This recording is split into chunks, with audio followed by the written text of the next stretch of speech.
Bem-vindos ao canal Leigo para Leigos. Aqui, nosso objetivo é trazer informações de forma clara e acessível para todos. Não importa o quanto você conhece sobre determinado assunto, nosso objetivo é garantir que você possa entender e aprender mais sobre ele.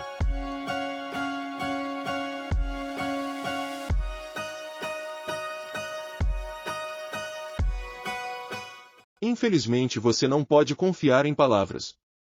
Sejam elas ditas ou escritas, o mundo está repleto de desinformação e faz muito tempo que essas são as 20 maiores mentiras contadas da história.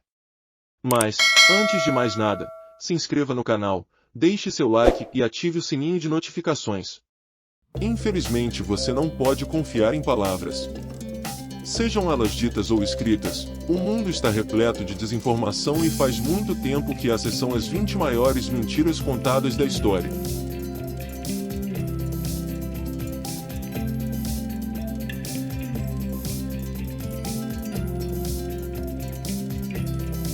Stonehenge. E se eu lhe dissesse isso? Stonehenge, um monumento pré-histórico 80 km de Londres, na planície de Salisbury, na Inglaterra, não tem 4.000 anos, mas só foi construída durante a década de 1950. Essa mentira circula há algum tempo e é absolutamente absurdo. Há pouco tempo um artigo foi publicado online que foi rastreado a uma fonte russa explicando que Stonehenge foi construído em 1954 pelo governo e militares dos Estados Unidos para um tipo de culto da nova era. O artigo falava sobre os militares estarem na área, o que pode fazer você pensar que não há fumaça sem fogo, mas é importante notar que o Centro de Treinamento de Defesa Salisbury Plain já está perto de Stonehenge. É claro que eles estarão lá. Então onde os escritores do artigo tiraram essa ideia maluca? Das fotos tiradas em 1901 de uma restauração de Stonehenge. Claro que o trabalho de manutenção em Stonehenge não é realmente bem conhecido, mas não é exatamente a prova de que ele foi construído na década de 1950. Além disso, teríamos pessoas nascidas muito antes da década de 1950 que teriam se lembrado de que ele foi construído se esse fosse o caso, mas, até agora não sabemos de ninguém que tenha se apresentado dizendo, sim, eu me lembro, quando o governo ordenou que uma coleção aleatória de pedras fosse montada lá. Dê um like neste vídeo, inscreva-se no canal e clique na notificação agora ou esta centopeia vai rastejar em seu rosto quando você está dormindo. Agora é hora para o tópico estranho. Esta é uma das maiores mentiras contadas na história que pensamos, então vamos explicar, então você pode nos dizer o que você pensa. Até hoje mesmo os especialistas estão perplexos com como os antigos egípcios conseguiram construir as estruturas, como as pirâmides e a esfinge. Eles não tinham como explodir pedreiras e é por isso que algumas pessoas pensam que os egípcios construíram tudo isso. É uma das maiores mentiras da história. Alguns acreditam que alienígenas podem estar envolvidos nas construções. O que você acha desta teoria? Deixe-me saber na seção de comentários.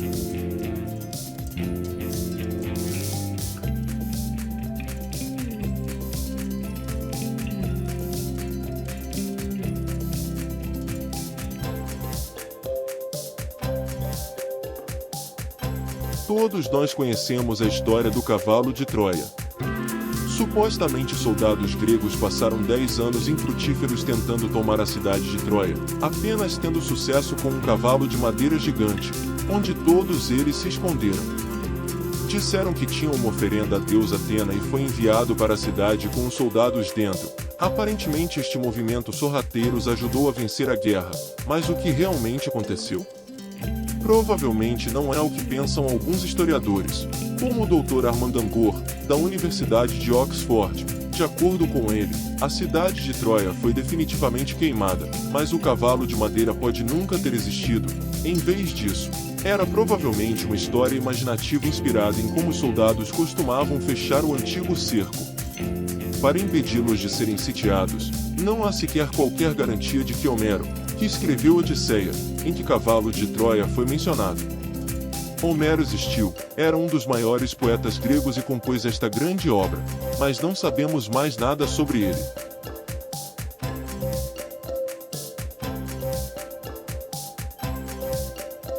Anvan Meegrin não é um nome familiar, mas é definitivamente um nome que a maioria das pessoas na cena artística já ouviu falar.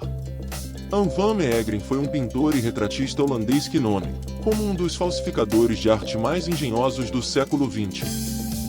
Até se tornou um herói nacional após a Segunda Guerra Mundial, quando as pessoas descobriram que ele vendeu uma pintura forjada para o político e líder militar alemão Hermann Wilhelm Göring, um dos mais poderosos membros do Partido Nazista.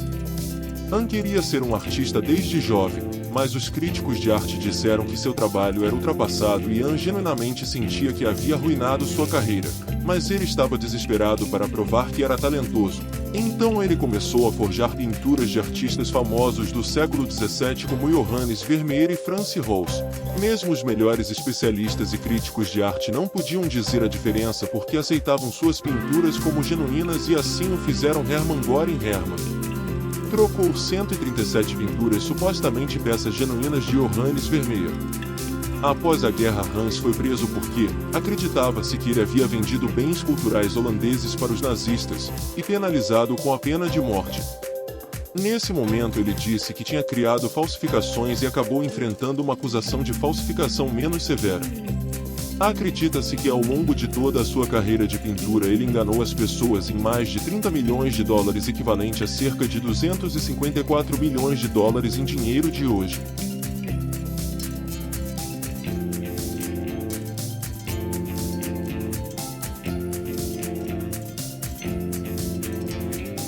Uma das maiores mentiras contadas na história é a grande mentira da propaganda nazista. Foi uma técnica de propaganda e expressão alemã que Adolf Hitler cunhou em seu livro Mein Kampf. Descreve uma mentira tão grande que ninguém poderia acreditar e que alguém teria a ousadia de dobrar a verdade tão infamemente.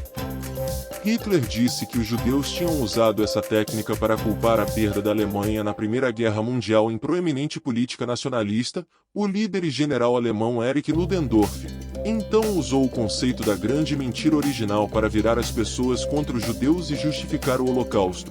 Também há uma citação lançada sobre essa propaganda aparentemente nazista, em que o chefe Joseph Goebbels usou mesmo que não haja nenhuma evidência de que ele realmente disse isso.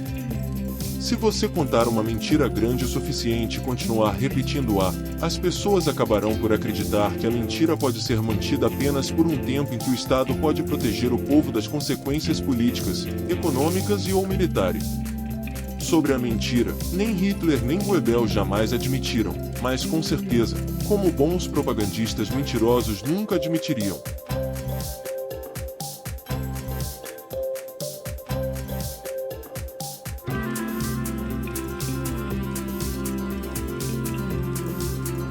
Bem, não vamos entrar em quem é o melhor presidente, Donald Trump ou Joe Biden.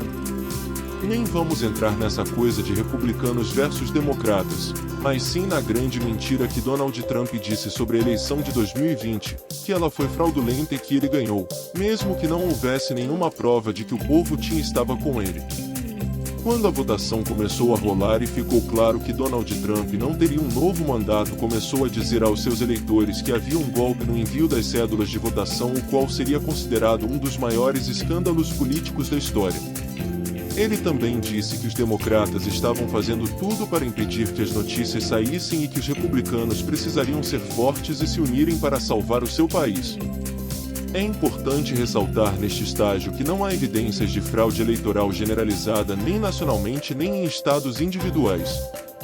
Claro que não afirmamos que todos os votos teriam sido feitos legitimamente, mas a grande maioria deles foi. Curiosamente, tais declarações e as ações de algumas pessoas causaram desconfiança generalizada nas eleições. Após esse desastre, 68% dos democratas expressaram confiança nas eleições e pouco menos da metade das pessoas com diploma universitário disseram ter pouca ou nenhuma fé nas eleições. Não é incrível o que as palavras podem fazer?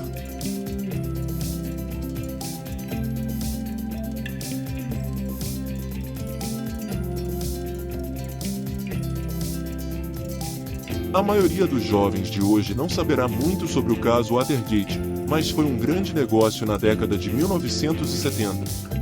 O escândalo Watergate nos Estados Unidos, que envolveu o governo do presidente Richard Nixon, resultou em sua renúncia em 1972.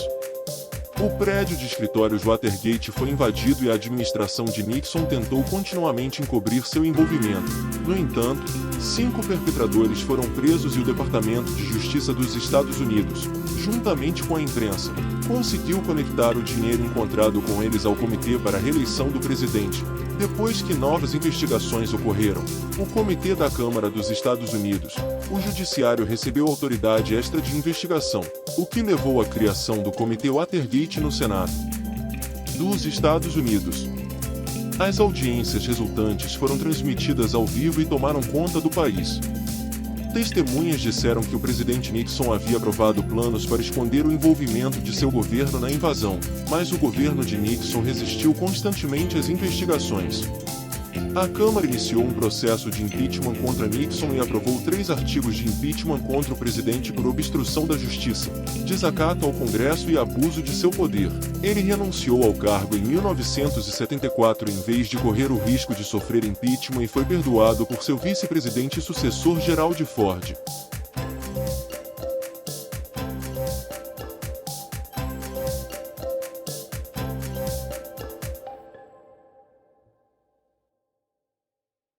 Eu quero dizer uma coisa ao povo americano. Eu quero que vocês me escutem. Eu vou dizer isso de novo. Eu não tive relações sexuais com essa mulher, senhorita Levinsky. Eu nunca disse a ninguém para mentir nenhuma vez, essas alegações são falsas. Foi o que Bill Clinton disse na Casa Branca em uma coletiva de imprensa. Como ele disse isso? Mas adivinhe? Tudo isso era uma grande mentira e Bill Clinton de fato teve relações sexuais com aquela mulher em 1998. Hoje o caso é referido como o escândalo Clinton. Levinsky descreve um escândalo sexual envolvendo o então presidente dos Estados Unidos Bill Clinton e a estagiária da Casa Branca Monica Lewinsky, de 24 anos. A relação durou entre 1995 e 1997 e ele fez seu discurso televisionado um ano depois de ter relações sexuais com essa mulher. Ele havia sido questionado sobre seu relacionamento com Monica quando um processo de assédio sexual foi movido contra ele por outra mulher, Paula Jones. Ele disse que não fez sexo com ela e pediu que ela mentisse sob juramento em 2004. Bill Clinton disse que se arrepende de ter mentido sobre isso, mas diz que dizer a verdade poderia ter lhe custado sua presidência. Quando perguntado por que ele não apenas disse a verdade, disse que havia tanta histeria que o povo americano quase sempre acerta no devido tempo, com as informações suficientes. Em outras palavras, ele mentiu porque sabia que iríamos pegá-lo.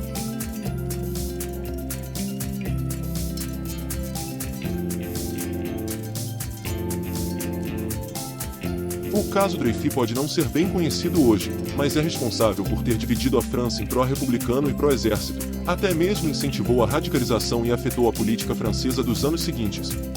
O caso Dreyfus descreve um escândalo político de 1894 a 1906 que dividiu a Terceira República Francesa e ficou conhecido como um dos exemplos mais importantes de antissemitismo e erro judiciário. Em 1894, o capitão Alfred Dreyfus foi falsamente condenado por traição. O oficial de artilharia francês da Alsácia de ascendência judaica foi condenado à prisão perpétua na Ilha do Diabo, na Guiana Francesa, por comunicar segredos militares franceses à embaixada alemã com sede em Paris. Ele passou quase 5 anos lá, 2 anos depois que sua condenação veio à tona evidências de que o verdadeiro culpado pelo compartilhamento de informações foi o major do exército francês, Ferdinand Walson-Ster. No entanto, de forma nebulosa, os oficiais militares de alta patente suprimiram esta nova evidência e Ferdinand foi absolvido após um curto julgamento de 2 dias. O exército então apresentou acusações extras contra o capitão Dreyfus. 4 documentos falsificados foram apresentados.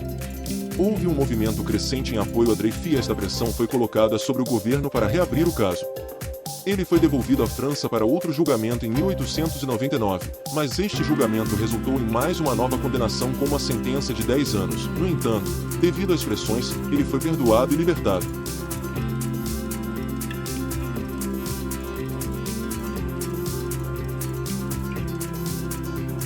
Por que você falsificaria um fóssil? Sei lá, mas esta é a história do homem de Clevedon. Em 1912, Charles Dawson, um arqueólogo amador britânico, escreveu ao Museu de História Natural de Londres para lhes dizer que havia encontrado a ligação entre macacos e os humanos, em um fóssil que ele escavou em Sussex. Essa afirmação levou os cientistas a seguirem o caminho errado em relação à evolução por décadas, até que ela fosse finalmente encontrada. Para ser uma farsa, no início dos anos 1950, o Homem de Piltdown era uma coleção de fósseis que Charles afirmou serem de um humano do Pleistoceno ou Plioceno, que foi encontrado ao longo de vários anos. Os fósseis consistiam em uma mandíbula, um conjunto de dentes, um dente canino e um crânio, semelhante ao humano. Charles afirmou que eles foram encontrados com animais fósseis da mesma época. Ossos esculpidos, ferramentas rudimentares de pedra e a mandíbula que lembrava a de um macaco. O crânio era mais parecido com o humano e a coleção de fósseis fazia parecer que eram de um único indivíduo, alguém que tinha características de humanos e macacos. Então era fácil acreditar que Charles havia encontrado o elo evolutivo perdido, mas o que ele tinha era o dente e os maxilares vindos de um orangotango e os crânios eram humanos medievais. Os britânicos tinham ciúmes de importantes descobertas humanas na Alemanha e os arqueólogos na Grã-Bretanha estavam ansiosos para encontrar seus primeiros homens. Então, em vez de encontrar um, alguém simplesmente inventou um.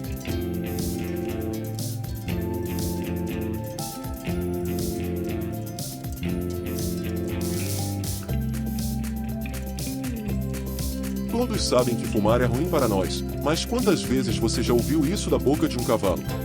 Você conhece as pessoas que realmente fabricam os cigarros? Até 2006, as grandes empresas de tabaco mentem sobre como cigarros são ruins para nossa saúde, há décadas. A partir de então, foi considerado terem violado as leis civis de extorsão. Como resultado, eles foram obrigados a dizer a verdade ao público. Embora eles definitivamente lutassem, os grandes do tabaco atrasaram a ordem judicial por mais de uma década, até que finalmente foram forçados a começar a publicar declarações corretivas sobre o quão ruins seus produtos realmente são, e algumas das declarações corretivas que eles tiveram que fazer foram genuinamente reveladoras. Por exemplo, eles tiveram que dizer que haviam projetado intencionalmente cigarros com nicotina suficiente para desenvolver e manter um vício. Eles também tiveram que admitir que mais pessoas morrem por fumar a cada ano do que por acidentes de carro, AIDS, suicídio, drogas e álcool combinados.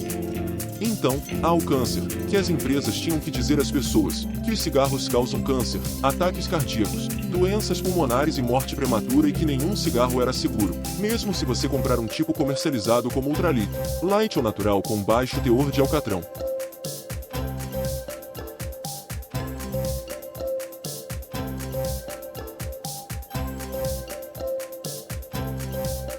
Nunca investimos tanto em discussões sobre vacinas quanto hoje. Algumas pessoas são a favor e outras são contra. Mas uma coisa que a maioria dos pró-vacinas concorda é que Andrew Wakefield causou muitos danos com seus mitos nocivos sobre a enterocolite autista, induzida por vacinas em 1998. Andrew Wakefield, que era então um pesquisador médico e cirurgião gastroenterologista, criou um relatório que foi publicado por uma importante revista médica do Reino Unido. O relatório implicava em uma relação causal entre a vacina tríplice viral para cachumba e rubéola e o desenvolvimento de autismo e déficit de atenção em crianças. Ele a descreveu como uma nova síndrome de enterocolite autista e a mídia amplamente divulgou por mais de uma década. Este estudo fez dezenas de milhares de pessoas acreditarem que a vacina tríplice realmente causou essa síndrome. Como resultado, as taxas de imunização caíram na América do Norte e no Reino Unido, seguido de um aumento nos casos de sarampo. O que poderia ter sido evitado se as pessoas não acreditassem nas mentiras que Andrew estava contando? Havia tantas coisas erradas com o relatório, incluindo que havia apenas 12 crianças no estudo e os dados vieram do que seus pais disseram. Estudos posteriores não encontraram nenhuma ligação dos casos com a vacina.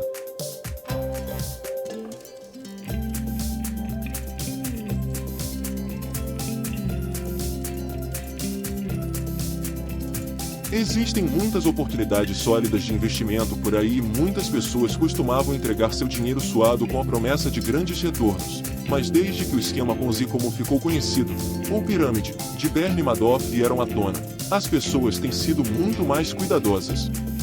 Estamos falando sobre o infame escândalo de investimento de Madoff em 2008. Este escândalo foi um grande caso de fraude de ações e valores mobiliários que Bernie Madoff admitiu e disse que a parte de gestão de patrimônio de seu negócio era um elaborado esquema de pirâmide multibilionário. Bernie fundou a empresa em 1960 e foi seu presidente até ser preso. Seu irmão Peter era o diretor administrativo sênior e diretor de conformidade e sua filha era oficial de regras e conformidade. Seus filhos Mark e Andrew também trabalhavam para a empresa e eram conhecidos por seu papel em expor o esquema. Mark cometeu suicídio 2 anos depois que seu pai foi preso quando os crimes de Bernie vieram à tona. Os promotores estimaram que a fraude foi de 64,8 bilhões de dólares com base no quanto ele tinha nas contas de seus 4.800 clientes.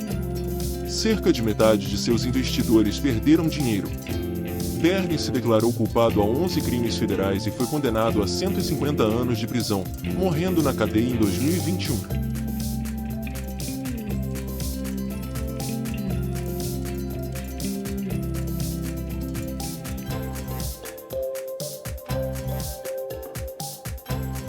O que costumava acontecer com as pessoas condenadas por bruxaria? Bem, elas foram queimadas na fogueira, é claro. Mas os historiadores dizem que isso não é verdade, elas não foram queimadas na fogueira, pelo menos aquelas condenadas por serem bruxas na América colonial. Foram, de acordo com os historiadores, pessoas que eram consideradas bruxas, foram enforcadas em vez de queimadas, o que está de acordo com a lei inglesa e colonial. No século XVII, em Salem, Massachusetts, mais de 200 pessoas foram acusadas de prática de bruxaria. 20 dessas 200 foram executadas, mas nenhuma delas foi queimada na fogueira. Foram todas enforcadas. A única pessoa conhecida que não foi enforcada em Salem foi Giles Corey. Ele não se declarou culpado ou inocente, então foi esmagado até a morte com pedras. De onde veio a ideia de queimarem na fogueira? Bem, em muitos países do continente europeu, particularmente países católicos, as bruxas eram queimadas na fogueira porque eram vistas como céticas ou hereges.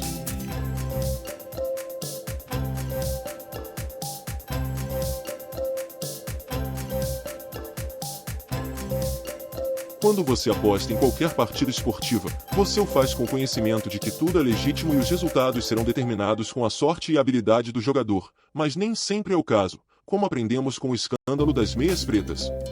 Na Major League Baseball, o escândalo da manipulação de jogos ocorreu em 1919. 8 jogadores do Chicago White Sox foram acusados de entregar um jogo da World Series de 1919 contra o Cincinnati Reds. Mas, por quê? Bem, por dinheiro de um sindicato de jogos de azar liderado pelo criminoso americano Crane Boys Gambler e o empresário Arnold Rotem. As consequências do escândalo foram enormes e fez com que a Comissão Nacional de Beisebol fosse dissolvida pelo juiz Kenesaw Mountain Landis. Jonathan Coulton fez uma ótima música sobre o escândalo de uma maneira definitivamente 100% histórica e precisa.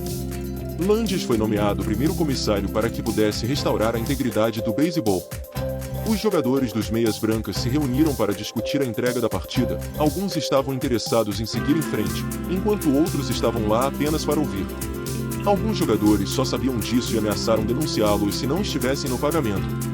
No dia do primeiro jogo havia rumores graças à comunidade de jogos de azar, de que a série foi negociada para que uma grande quantia de dinheiro fosse colocada no Cincinnati Reds, o que fez com que as chances contra eles caíssem quando todas essas notícias vieram à tona. Houve um julgamento público e todos os 8 homens envolvidos foram banidos do beisebol profissional.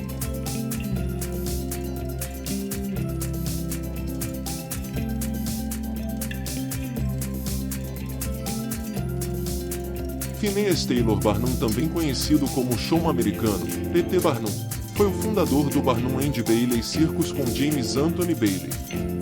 Nós o conhecemos como um grande artista, mas ele deveria ser conhecido como o maior mentiroso. De acordo com alguns, Phineas trabalhava como gerente de loteria e editor de jornal, entre muitas outras funções, e queria um truque para ganhar dinheiro. Ele acreditava que poderia ter sucesso se conseguisse uma exposição pública. Neste ponto, a escravidão foi proibida em Nova York, mas ele encontrou uma brecha que lhe permitiu contratar ou alugar uma mulher negra por um ano, por $1.000. Ela se tornou sua atração porque ele disse que ela era uma ex-enfermeira de 161 anos, de George Washington. Sim, realmente por algum motivo as pessoas acreditaram nele e ele começou a fazer nome, mesmo quando ela morreu. Ele levou o entretenimento um passo adiante, realizando uma autópsia ao vivo nela para revelar que ela tinha apenas 84 anos e isso foi apenas o começo. Phineas começou a exibir milhares de curiosidades interessantes para as pessoas pagarem e ver, muitos dos quais eram falsos e trotes. Por exemplo, ele disse que tinha um animal exótico chamado sereia de Fiji. Não era um animal exótico, era um rabo de peixe preservado costurado em uma cabeça de macaco preservada.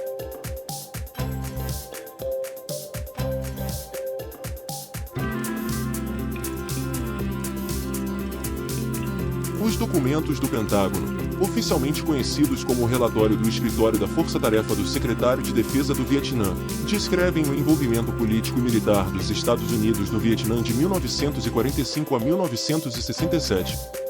Os documentos chamaram a atenção do público quando foram publicados em 1971 na primeira página do New York Times e mais tarde foi revelado que os jornais haviam demonstrado que o governo Johnson havia mentido ao público e ao Congresso. Os jornais delineavam que os Estados Unidos haviam ampliado o escopo de suas ações na Guerra do Vietnã em que estiveram envolvidos. Ataques do Corpo de Fuzileiros Navais e incursões costeiras no Vietnã do Norte, nenhuma dessas ações foi relatada na grande mídia. O ativista político americano, Daniel Ellsberg, foi preso por ter divulgado os documentos do Pentágono e foi inicialmente acusado de roubo de propriedade do governo, espionagem e conspiração. No entanto, suas acusações foram rejeitadas quando os promotores descobriram que os funcionários da Casa Branca de Nixon ordenaram que a unidade de investigações especiais da Casa Branca usasse meios ilegais para desacreditar Daniel. O impacto dos documentos do Pentágono foi enorme porque muitas revelações foram feitas, incluindo que os Estados Unidos expandiram sua guerra bombardeando Laos e Camboja que não havia sido relatado. Os jornais também revelaram que 4 administrações enganaram o público sobre suas ações.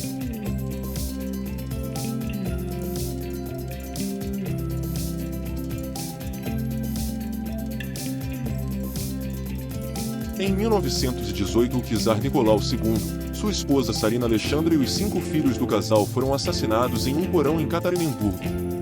O Império Romanov terminou oficialmente. 2 anos depois, uma mulher sem nome ou identidade pulou de uma ponte em Berlim. Policiais salvaram sua vida, mas ela se recusou a se identificar e não disse nada por 6 meses. Quando finalmente falou, tinha um sotaque russo e as pessoas começaram a se perguntar se ela era o único membro da família Romanov remanescente que, segundo rumores, escapou do porão viva. Por vários anos, as pessoas tentam chegar ao fundo para descobrir sua identidade e a mulher não identificada não ofereceu nenhuma informação de qualquer maneira. Ela nunca se chamou de Romanov, mas também nunca negou que fosse. As pessoas passaram a acreditar que ela era uma das filhas do czar, Anastasia, que eventualmente tomou o nome de Anna Anderson. Muitos eventos estranhos ao longo da vida de Anna fizeram as pessoas acreditarem que ela era Anastasia e alguns foram extremamente convincentes. No entanto, um jornal de Berlim afirmou que ela era uma operária polonesa em vez da filha do czar. Depois que Anna morreu em 1984, 5 esqueletos foram encontrados em uma floresta perto de Ekaterimburgo, pertencentes ao czar, Sarina e 3 de seus filhos. Especialistas em DNA acham que Anna provavelmente não era uma Romanov, mas talvez nunca tenhamos a certeza.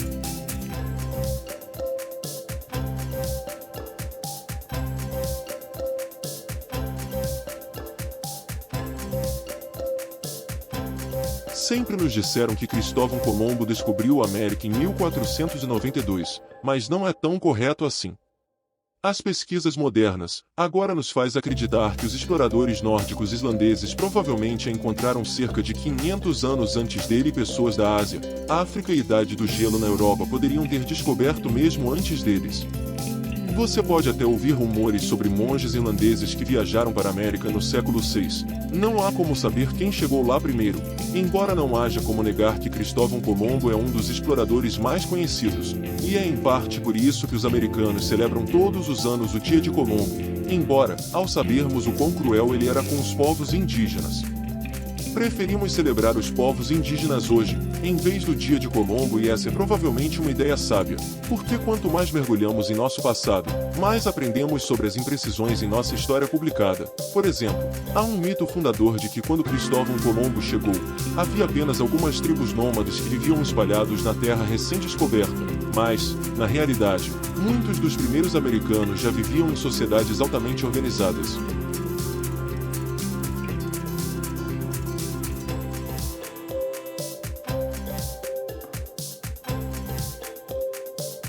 Walt Disney desenhou o Mickey Mouse, não é mesmo? A maior parte acabou sendo feito por um animador de Kansas City, o Ben Iwerks, que desenhou o Mickey Mouse em 1928 e também animou o primeiro desenho animado do Mickey. Disney o conheceu quando era adolescente, trabalhando para um estúdio de arte. O Ben era talentoso e foi o inventor dos efeitos especiais da Disney como esses em A Bela Adormecida, Mary Poppins e Alfred Hitchcock. Trabalhou muito nos bastidores e teve o crédito negado, enquanto Walt era levado para a praia. O Walt Disney desempenhou um papel importante em Mickey Mouse, criando sua personalidade e sendo sua voz, mas a colaboração de UB foi praticamente mantida em segredo.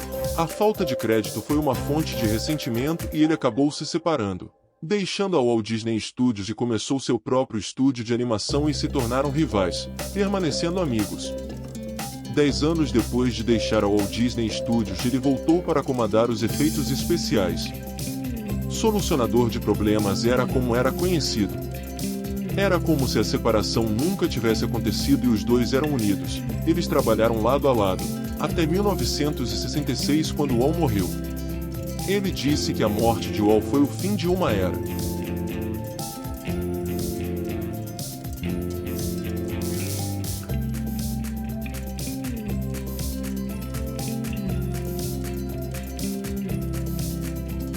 O suicídio é um grande problema, com mais de 700 mil pessoas terminando suas próprias vidas a cada ano, e para cada suicídio cometido, há muito mais pessoas que tentaram e, embora esse problema seja destacado hoje por uma infinidade de razões diferentes, a quebra de Wall Street em 1929 foi visto como uma das principais causas daquela época.